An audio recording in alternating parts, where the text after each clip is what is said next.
الحمد لله رب العالمين والصلاة والسلام على أشرف خلق الله وسيد المرسلين وعلى آله وصحبه أجمعين. رب اشرح لي صدري ويسر لي أمري واحلل عقدة من لساني يفقهوا قولي. اللهم انفعنا بما علمتنا وعلمنا ما ينفعنا وزدنا علما. اللهم لا سهل إلا ما جعلته سهلا وأنت تجعل الحزن إذا شئت سهلا. آمین یا رب العالمین۔ کتاب ریاض الصالحین میں آج ہمیں جس باب کا مطالعہ کرنا ہے اس کا عنوان ہے باب وداع الصاحب و وصیتہ عند فراقہ لسفر وغیرہ والدعاء لہ وطلب الدعاء منہ۔ کسی ساتھی کو وداع کرنا اور سفر کے موقع پر یا کسی اور موقع پر اس سے جدائی کے موقع پر اس کو وصیت کرنا، تلقین کرنا، اس کے لیے دعا کرنا اور اس سے دعا طلب کرنا۔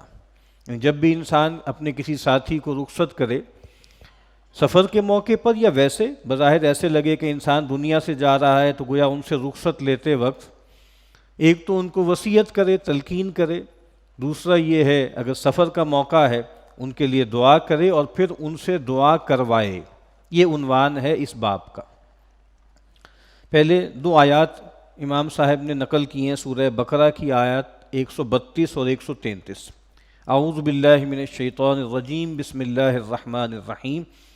وَوَصَّى بِهَا إِبْرَاهِيمُ بَنِيهِ وَيَعْقُوبُ، اور اسی کی وصیت کی ابراہیم نے اپنے بیٹوں کو بھی، و یعقوب، اور یعقوب نے بھی اپنے بیٹوں کو۔ کس بات کی وصیت کی؟ اس سے پہلی آیت میں ہے سیدنا ابراہیم کا تذکرہ ہے کہ اذ قال لہ ربہ اسلم، جب ان کے رب نے ان سے کہا گردن جھکا دو، فرما برداری اختیار کرو۔ قال اسلمت لرب العالمین، ابراہیم نے کہا کہ میں نے اپنے آپ کو حوالے کر دیا، میں نے اپنے آپ کو سپرد کر دیا، میں نے گردن جھکا دی اس اللہ کے سامنے جو تمام جہانوں کا پروردگار ہے۔ تو کہا کہ یہی دعوت، توحید کی دعوت اور اللہ کی وحدانیت کی دعوت، اسی کی وصیت کی تھی ابراہیم نے اپنے بیٹوں کو بھی اور یعقوب نے اپنے بیٹوں کو بھی۔ ابراہیم کے بیٹے ہیں اسماعیل اور اسحاق، اسحاق کے بیٹے ہیں یعقوب جن کا لقب اسرائیل ہے، اور جن کے 12 بیٹے ہیں جن سے آگے بنی اسرائیل چلی ہے، جن میں ایک سیدنا یوسف علیہ السلام ہے۔ اب یہاں گویا کانٹیکسٹ تو یہ ہے نا کہ آج جو لوگ اپنے آپ کو ابراہیم کا وارث کہہ رہے ہیں، بنی اسماعیل بھی اپنے آپ کو وارث کہتے تھے، اور جو بنی اسحاق ہیں، بنی اسرائیل ہیں، وہ بھی یہی کہتے تھے۔ لیکن اب کہا جا رہا ہے کہ ابراہیم نے تو شرک کی دعوت نہیں دی، ابراہیم نے تو مرتے وقت بھی کس بات کی تلقین کی کہ تم اسی دین پر قائم رہنا، توحید پر قائم رہنا۔ کیا تلقین کی؟ یا بنیہ، اے بچو، ان اللہ اصطفیٰ لکم الدین، بے شک اللہ تعالیٰ نے تمہارے لیے اس الدین کو، دین اسلام کو پسند کر لیا، چن لیا۔ فلا تموتن الا وانتم مسلمون، دیکھو ہرگز مت مرنا مگر حالت فرما برداری میں۔ یعنی ابراہیم کی پوری زندگی بھی اسلام کا نمونہ، اللہ کے سامنے سرفگندگی ہے، اللہ کے سامنے سر جھکانا ہے۔ تو اپنے بچوں سے بھی یہی کہہ رہے ہیں، اور یعقوب بھی اپنے بچوں سے یہی کہہ رہے ہیں کہ دیکھو مت مرنا مگر حالت فرما برداری میں۔ اب کہا ام کنتم شہداء اذ حضر یعقوب الموت، کیا تم اس وقت موجود تھے جب یعقوب پر موت کا وقت حاضر ہوا؟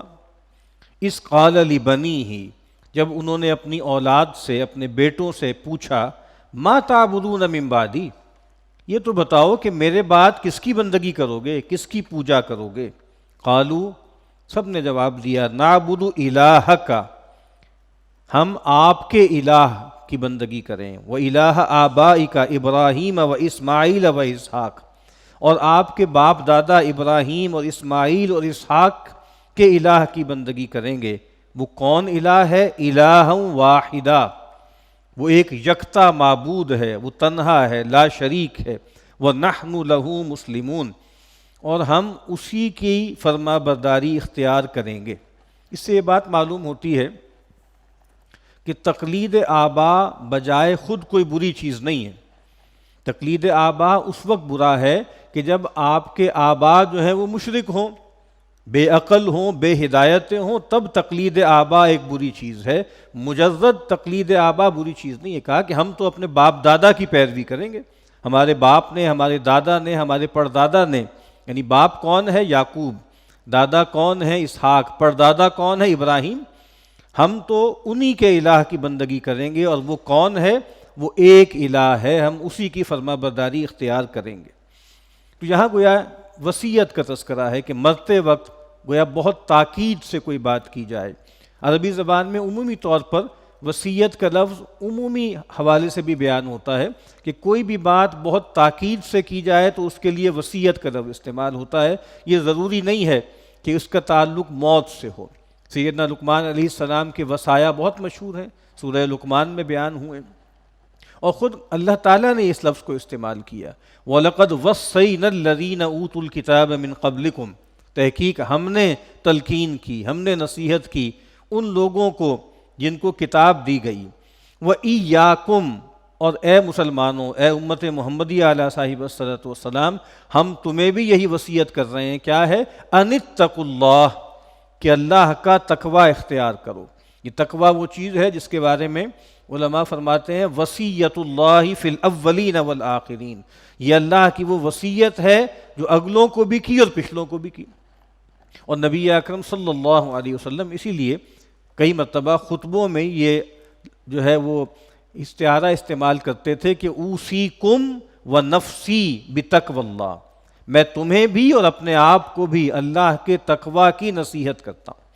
اسی طریقے سے نبی اکرم صلی اللہ علیہ وسلم جب بھی کسی لشکر کو روانہ کرتے تو جو اس کا امام ہوتا، امیر ہوتا، اس کو آپ فرماتے اوصیک بتقوی اللہ، میں تمہیں نصیحت کرتا ہوں، میں تمہیں وصیت کرتا ہوں اللہ کے تقوی کی، ومن معک من المسلمین خیرا، اور میں تمہیں اس بات کی بھی نصیحت کرتا ہوں کہ تمہارے ساتھ جو مسلمان ہیں ان کے ساتھ خیر کا معاملہ کرو، ان کے ساتھ بھلائی کا معاملہ کرو۔ اب احادیث میں پہلی حدیث وہ ہے جو پہلے بھی آ چکی ہے، امام صاحب اس کا دوبارہ ذکر کر رہے ہیں کہ سیدنا زید بن ارقم فرماتے ہیں کہ نبی اکرم صلی اللہ علیہ وسلم قام فینا خطیباً، ہمارے درمیان کھڑے ہوئے خطبہ دینے کے لیے، فحمد اللہ واثنى علیہ، اور اللہ تعالیٰ کی حمد و ثنا کی، ووعظ وذکر، اور ہمیں بہت نصیحت کی اور اللہ کی بہت یاد دہانی کرائی، ثم قال، اور پھر فرمایا اما بعد، اب اس کے بعد یہ ہے الا ایھا الناس، آگاہ ہو جاؤ اے لوگو، انما انا بشر، میں ایک بشر ہوں، یوشک ان یاتی رسول ربی فاجیب، قریب ہے کہ یا اندیشہ ہے کہ میرے رب کا پیامبر میرے پاس آئے گا اور پھر میں اس کو جواب دے دوں گا، یعنی میں اس کو پازیٹیو جواب دوں گا۔ نبی اکرم صلی اللہ علیہ وسلم نے یہ بات فرمائی ہے کہ اللہ تعالیٰ کے انبیاء اور رسل کا معاملہ یہ ہوتا ہے کہ جب اللہ تعالیٰ کی طرف سے معاملہ ہوتا ہے کہ ان کا جو مشن ہے وہ مکمل ہو گیا، ان کی ذمہ داری پوری ہو گئی، تو پھر اللہ تعالیٰ فرشتے کو بھیجتے ہیں اور وہ فرشتہ گویا ان سے کنسنٹ لیتا ہے کہ اللہ تعالیٰ اب آپ سے یہ پوچھ رہے ہیں کہ ابھی آپ مزید دنیا میں رہنا چاہتے ہیں یا اب آپ رفیق اعلیٰ سے ملنا چاہتے ہیں، ان کے پاس جانا چاہتے ہیں۔ تو گویا اللہ کے نبی فرما رہے ہیں کہ اب میرے حوالے سے بھی یہ مرحلہ آنے والا ہے، اور جیسے کہ معلوم ہے کہ یہ موقع حجۃ الوداع سے واپسی کا تھا، وہاں ایک موقع پر آپ خم کے مقام پر، غدیر خم جس کو کہتے ہیں، وہاں پر آپ نے کھڑے ہو کر جو ہے کچھ گفتگو فرمائی تھی، تو کہا کہ اب قریب ہے کہ میرے رب کا پیامبر میرے پاس آئے، ایلچی میرے پاس آئے، اور میں گویا پازیٹیولی اس کو جواب دوں اور میں کہوں کہ بس اب مجھے دنیا میں نہیں رہنا اور مجھے اپنے رب ہی کے پاس جانا ہے۔ اور کہا وَأَنَا تَارِكٌ فِيكُمْ ثَقَلَيْنِ، اور میں تمہارے درمیان دو بوجھ چھوڑ کے جا رہا ہوں، دو بڑی عظیم الشان چیزیں چھوڑ کے جا رہا ہوں۔ یہ ثقلین کا لفظ سورہ رحمان میں بھی آیا ہے کہ سَنَفْرُغُ لَكُمْ أَيُّهَا الثَّقَلَانِ، کہ اے دو بوجھو، عنقریب میں تمہاری طرف متوجہ ہونے والا ہوں، تمہارے ساتھ معاملہ کرنے والا ہوں۔ اور یہاں اس سے مراد، دو بوجھوں سے مراد کیا ہے کہ گروہ جن و انس، ایک انسانوں کا گروہ اور ایک جنات کا گروہ۔ تو یہاں بھی فرمایا کہ میں تمہارے درمیان بہت بھاری چیزیں چھوڑ کے جا رہا ہوں. اولہما کتاب اللہ، ان میں سے پہلی چیز کیا ہے؟ اللہ کی کتاب. فیہ الہدی والنور، اس میں ہدایت ہے اور وہ نور ہے. فخذوا بکتاب اللہ، تو اللہ کی کتاب کو پکڑو. واستمسکوا بہ، اور اس سے چمٹ جاؤ، اس سے استمساک کرو، اس کے ساتھ التزام کرو. فحث علی کتاب اللہ ورغب فیہ، تو نبی اکرم صلی اللہ علیہ وسلم نے اللہ تعالیٰ کی کتاب کی طرف ابھارا لوگوں کو اور اس کی رغبت دلائی. جیسے قرآن مجید نے کہا ہے نا کہ فَإِمَّا يَأْتِيَنَّكُم مِّنِّي هُدًى، کہ جب تمہارے پاس میری طرف سے کوئی ہدایت آئے، فَمَن تَبِعَ ہُدَايَ، تو جس نے میری اس ہدایت کی پیروی کی، فَلَا يَضِلُّ وَلَا يَشْقَى، تو نہ تو وہ گمراہ ہوگا اور نہ ہی وہ نامراد رہے گا. وَمَنْ أَعْرَضَ عَنْ ذِكْرِي، اس کے برعکس جو میرے ذکر سے روگردانی کرے گا، اعراض کرے گا، فَإِنَّ لَهُ مَعِيشَةً ضَنْكَا، تو اس کے لیے ایک گزران ہوگا بہت ہی تنگ زندگی ہو جائے گی. وَنَحْشُرُهُ يَوْمَ الْقِيَامَةِ أَعْمَى، اور ہم اس کو کھڑا کریں گے قیامت کے دن اندھا کر کے. تو سب سے پہلی جو آپ نے وصیت کی، جو سب سے پہلی چیز آپ نے ترکے کے طور پر چھوڑی، وہ کیا ہے؟ وہ اللہ کی کتاب. زیادہ مشہور جو روایت ہے اس میں تو یہ ہے نا کہ اللہ کے نبی نے فرمایا کہ ترکت فیکم امرین، میں تمہارے درمیان دو چیزیں چھوڑ کر جا رہا ہوں کہ لن تضلوا ما تمسکتم بہما، کہ تم کبھی بھی گمراہ نہیں ہوگے جب تک تم ان دونوں کو تھامے رکھو. وہ کیا ہیں؟ کتاب اللہ و سنتی، اللہ کی کتاب اور میری سنت. اس حدیث میں گویا اللہ کے نبی صلی اللہ علیہ وسلم کی سنت کتاب کے ساتھ ویسے ہی گویا کلپ ہے، اس کے ساتھ جڑی ہوئی ہے. تو کہا کہ ایک تو میں تمہارے درمیان ہدایت چھوڑ کر جا رہا ہوں، ایک میرا ترکہ کیا ہے؟ میرا علم ہے. اللہ کے نبی نے فرمایا نا کہ ان الانبیاء لم یورثوا درہما ولا دینارا، انبیاء درہم و دینار ترکے میں نہیں چھوڑ کے جاتے. انما ورثوا العلم، ان کا ترکہ کیا ہے؟ وہ تو علم ہے.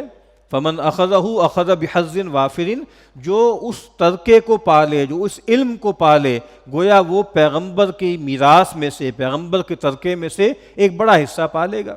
اسی لیے اللہ کے نبی نے فرمایا کہ ان العلماء ورثۃ الانبیاء، کہ جو علماء ہیں یہ انبیاء کے وارث ہیں. تو ایک ترکہ تو یہ ہے، ایک لیگیسی یہ ہے، وہ کتاب و سنت ہے، وہ تعلیمات ہیں. دوسری کیا ہے؟ ایک لیگیسی فزیکل بھی تو ہے نا، فزیولوجیکل بھی تو ہے، اور وہ کیا ہے؟ وَأَهْلُ بَيْتِي. ایک روایت میں ہے نا کہ دو چیزیں چھوڑ کر جا رہا ہوں، کتاب اللہ وعطرتی، اللہ کی کتاب اور میری عطرت.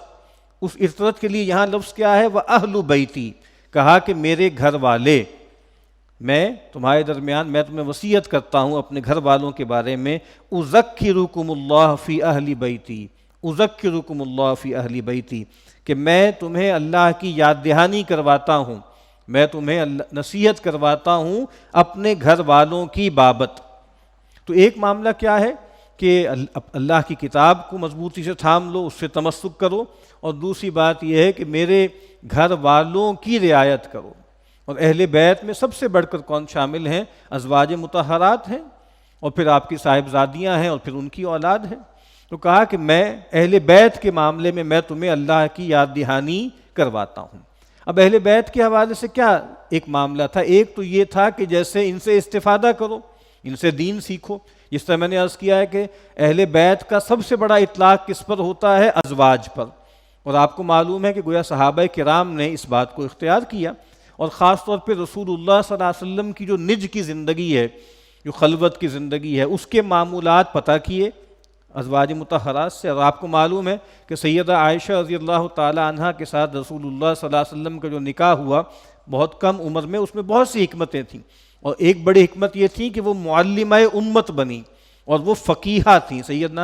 سیدہ عائشہ رضی اللہ تعالی عنہا کے مرتبے کی فقاہت صحابہ میں گنتی کے لوگوں کو حاصل تھی، اتنا ان کو اللہ نے مرتبہ دیا تھا دین میں فقاہت کا، سمجھ بوجھ کا.